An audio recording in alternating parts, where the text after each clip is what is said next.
DJ Amit Tiwari अपहर Angika recording studio Rupauli Purnia Bihar. मैया के कलसा रखाई देनी पूजा के थाली सजाई लेनी।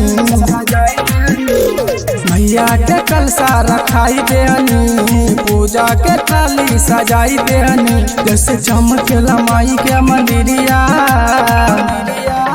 अब वही है मैया दुवरिया के बगवा सवरिया। अब वही है मैया दुवरिया के बगवा सवरिया।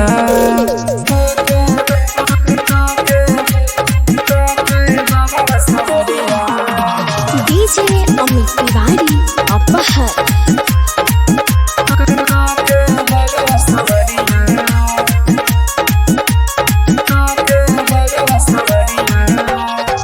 आइल बानी तोहरे दुवरिया पूरा द हमरो इच्छा हो।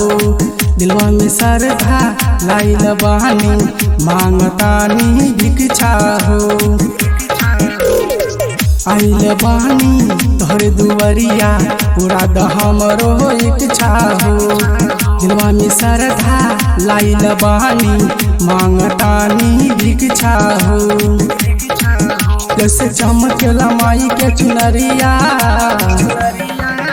अब वही है मैया दुवरिया के बगवा सवरिया। अब वही है मैया दुवरिया के बगवा सवरिया।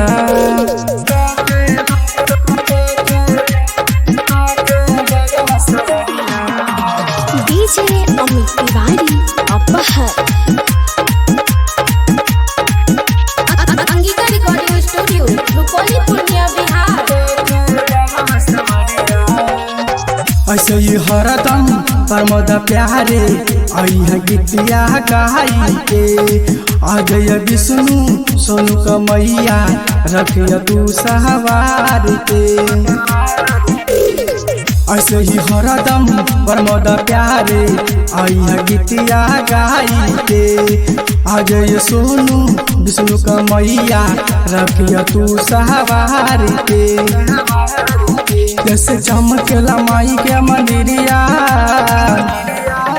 अब वही है मैया दुवरिया के बगवा सवरिया। अब वही है मैया दुवरिया के बगवा सवरिया। SRS Entertainment present